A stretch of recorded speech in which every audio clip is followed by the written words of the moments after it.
Welcome back to our class. In previous lecture, we discussed about some introductory part of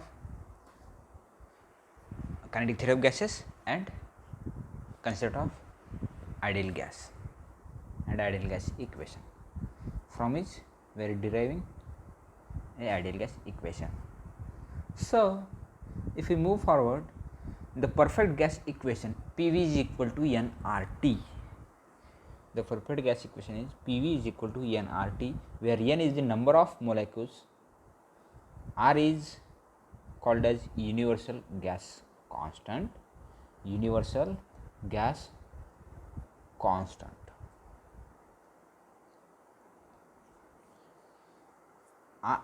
And that R is equal to 8.314 per mole per Kelvin, per degree Kelvin, per degree Kelvin, where capital M is the mass of gas containing air molecules and Na is nothing but a Avogadro's number, and the small k is nothing but a Boltzmann constant, which is equal to 1.38 into 10 to the power of minus 23 joule per Kelvin, joule per Kelvin. A gas that satisfies this equation exactly at all pressures and temperature is defined as ideal gas. Those gases which satisfy this equation exactly at all pressure and temperature is defined as ideal gas. Is defined as ideal gas. So today we are going to discuss assumptions of kinetic theory of gases one by one, from which the first assumption is a gas consists of a large number of tiny particles called molecules. A gas consists of large number of tiny particles called molecules. Second one, the molecules are rigid and perfectly elastic sphere of very small diameter. The molecules are rigid and perfectly elastic sphere of very small diameter, Third one is the all the molecules of same gas, all the molecules of the same gas are identical in shape, size and mass. Shape, size and mass. Next one is the actual volume occupied by gas molecules is very small. Actual volume occupied by gas molecule is very small as compared to the volume occupied by the gas, as compared to the volume occupied by the gas.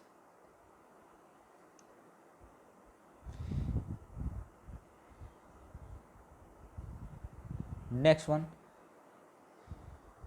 the gas molecules are in constant motion in random direction, that is they are moving in all possible direction with all possible velocities. This state is called as molecular chaos, means that gas molecules are in constant motion in random direction. It means what? The molecules can move in all possible direction with all possible velocities. Okay. Next, due to the random motion, the molecules collide with each others and also with wall of the container.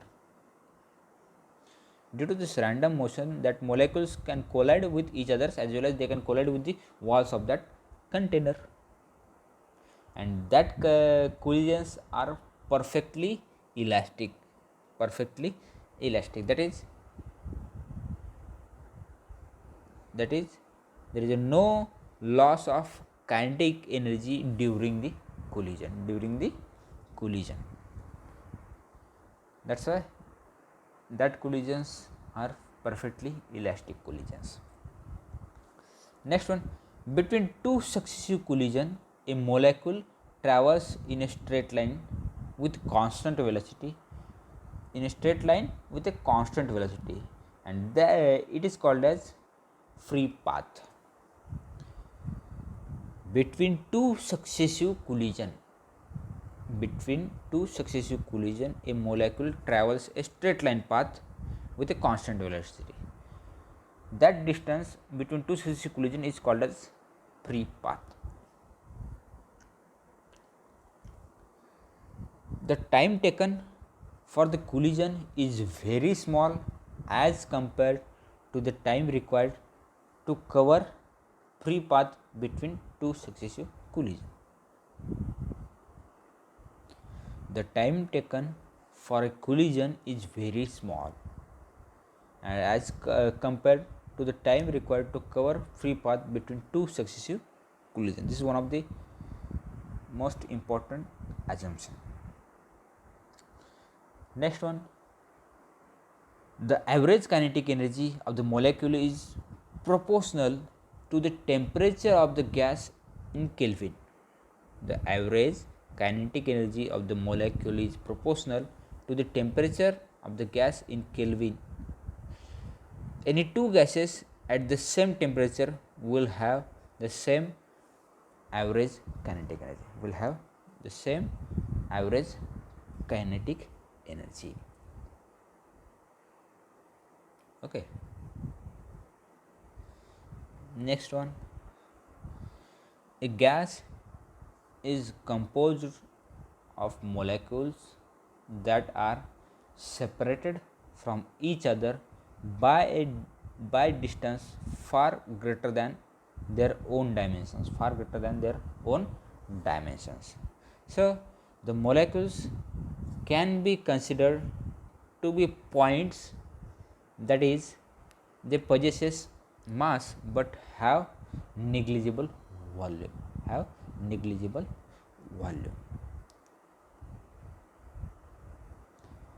Next one, a gas molecules exert neither attractive nor repulsive force on one another.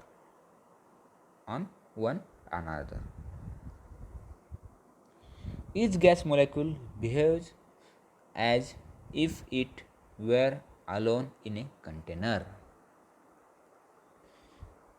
Each gas molecule behaves as if it were alone in a container.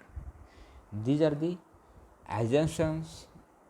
required assumptions to understand a kinetic molecular theory of a gases. So we have to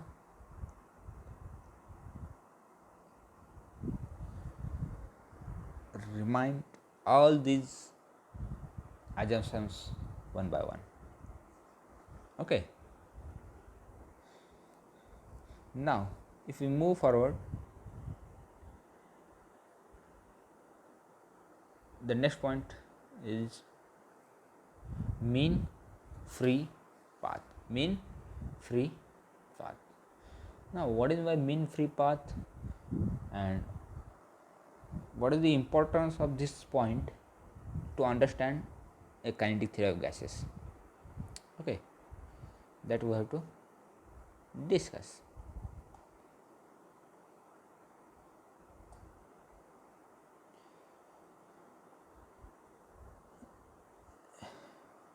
Between two successive collision, a molecule travels in a straight line with constant velocity as shown in this figure, as shown in this figure. The distance traveled by the molecules between two successive collisions is called as free path. And the average distance traveled by a gas molecules between two successive collisions is known as mean free path.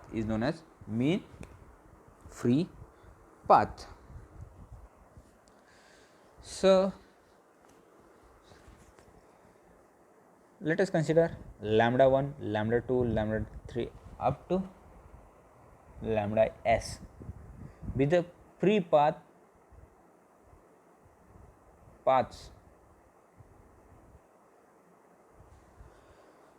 So we have to find out mean free path of a. In that case, lambda is equal to lambda 1 plus lambda 2 plus lambda 3 up to lambda s divided by n. N be the number of collisions. It gives mean free path.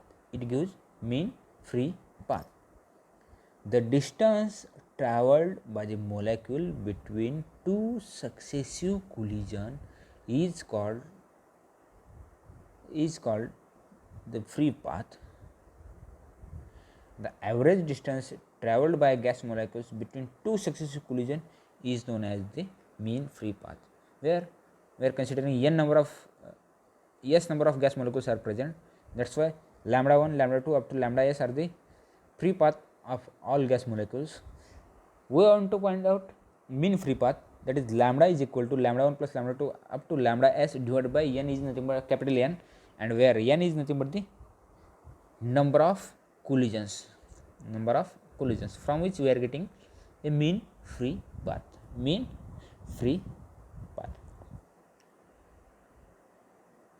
So the remaining part of this mean free path we will discuss in next lecture. If you have any doubt related with this point, you can ask me anytime. Thank you.